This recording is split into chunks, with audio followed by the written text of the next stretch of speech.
पथ प्रेरणा यात्रा, जैसा कि इन 3 शब्दों का युग्म अपने आप में जुड़ करके ये शब्द अपने आप में प्रेरणा देता है। विजयादशमी का ये अवसर, दशहरे का ये अवसर, भगवान श्री राम द्वारा रावण का वध करना और मां शक्ति द्वारा महिषासुर का मर्दन करना, ये आज ही के दिन हमने देखे थे। और इन 2 इतिहास के इन 2 अध्यायों में, इतिहास की 2 घटनाओं ने हमें विजयादशमी और दशहरा मनाने के लिए अवसर दिया। परंतु साथियों, आज के समय हमें किसे जीतना है और कहां जीतना है, आज के समय हमारा शत्रु कौन है और आज के दिन हम कैसे विजयादशमी मनाएं, अगर इस पर कोई विचार करे तो आप लोग क्या पाएंगे? क्योंकि आजकल युद्ध तो होते नहीं, और अगर होते हैं तो सेनाओं के होते हैं, तो हम आम नागरिकों के जीवन में कैसा युद्ध है? और अगर युद्ध है तो उसके हमारे जीवन में ऐसे क्या अवसर आए कि जिसको लेकर के हम लोग विजयादशमी मनाएं?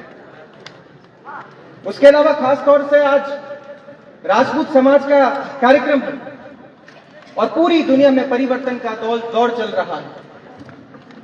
प्रकृति के हर पदार्थ में आवर्तन का समय है, भयंकर भूचाल चल रहा है। और इस समय में देखने वाली बात है कि भविष्य में राजपूत समाज की स्थिति क्या होगी, राजपूत समाज कहां खड़ा रहेगा, इस पर विचार खास तौर से मेरे युवा साथियों को करना पड़ेगा। क्या हम लोग इस बदलते आवरण में, इस परिवर्तन काल में खुद अपने जीवन का जो रस, जो ताकत, जिस पर हम गर्व घमंड करते हैं, वो निचड़ चुका है, या हम दीन क्षीण होकर ढह जाएंगे और प्रकृति के साथ इतिहास का वापस किस्सा बन जाएंगे कि लोग बात क्या करेंगे कि राजपूत थे। निसंदेह राजपूत थे, राजपूत है, राजपूत रहेंगे, पर हमारे भीतर राजपूती रहेगी कि नहीं रहेगी, इस पर विचार करना बहुत आवश्यक है। क्योंकि आजकल का समय, या तो कभी कभी लगता है कि मैं काल के सापेक्ष खुद को ढाल नहीं पा रहा हूं, या आप लोगों की जैसी अपेक्षा है मैं उस अनुरूप नहीं चल पा रहा हूं, परंतु कुछ कुछ घटनाएं, कुछ कुछ चीजें बहुत पीड़ा देती है, बहुत दुख देती है। पर इस परिवर्तन काल में साथियों इतना याद रखना है कि हमें मरना नहीं, हमें इस आत्मचिंतन के इस दौर में निरीक्षण करने के पश्चात खुद को जिंदा रखना है और भविष्य में जो इतिहास की बातें थी वापस वही अपने सबल भुजाओं में राष्ट्र का, समाज का नेतृत्व लेना है। राष्ट्र का, समाज का नेतृत्व लेने से मेरा आशय यह भी नहीं है कि हमें कोई प्रधानमंत्री या मुख्यमंत्री बनना है, परंतु हम वापस वो बनना चाहें कि जब किसी गांव में, ढाणी में जब 50 लोगों का घर होता था और उसमें एक राजपूत होता था, तो वो पंचायती बात करने के लिए वापस हमारी चौखट आनी चाहिए, वो नेतृत्व चाहिए। इस पर आत्मचिंतन करना पड़ेगा। और हम आप सभी जानते हैं कि देश में आजादी हुए 75 से अधिक साल हो गए, संसार गतिशील,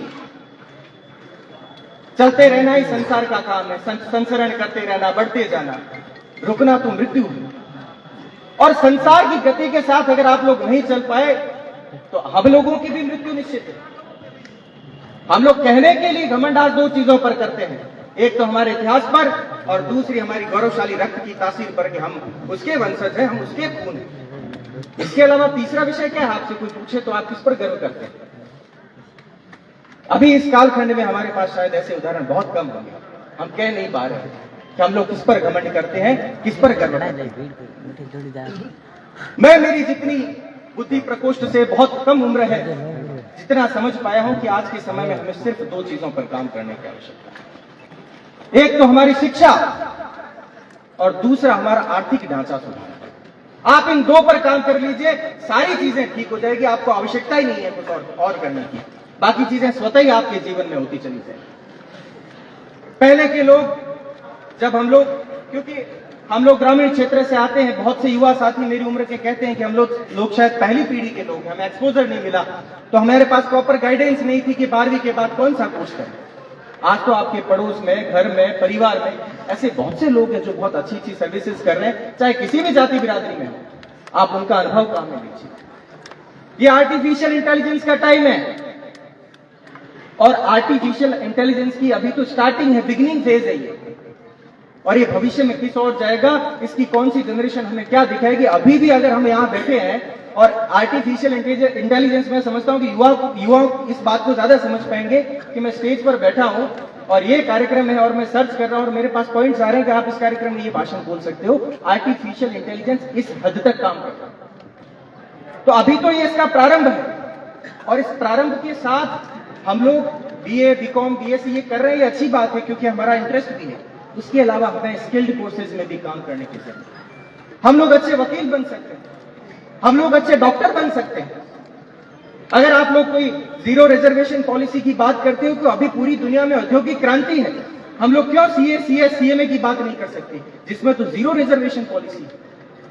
अभी मैं बीच में कहीं आर्टिकल पढ़ रहा था तो उसमें लिखा था कि जीएसटीबी को भी अभी 5 साल हुए, बिगिनिंग फेज में है, 17 लाख जॉब अपॉर्चुनिटीज। क्या हमारे युवा उस और आगे बढ़ेंगे?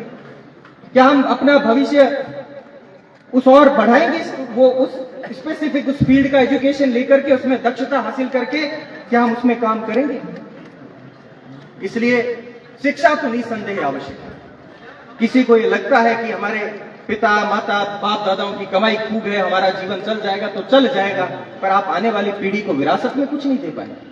आपका जीवन जरूर चल जाएगा। और शिक्षा के अलावा मैंने दूसरे विषय पर बात की थी कि आर्थिक ढांचा, हमें आर्थिक ढांचा निसंदेह सुधारने की जरूरत है।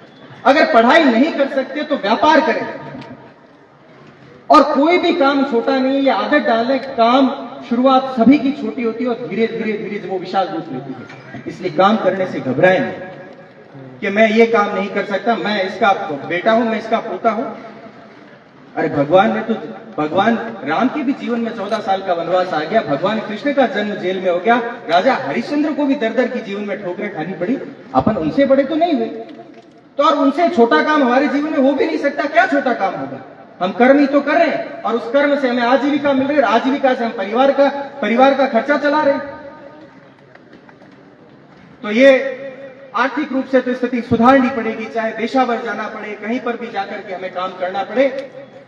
शिक्षा और आर्थिक स्थिति को सुधारने की बहुत आवश्यकता है। इसके अलावा एक बड़ा विषय था जो लगातार पिछले कई समय से मन में, हृदय में जगह किए बैठा है।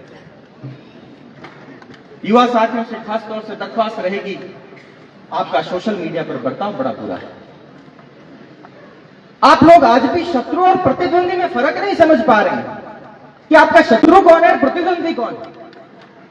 You have to differentiate between your enemy and rivalry. आपको आपके शत्रु और प्रतिद्वंदी में फर्क करना पड़ेगा।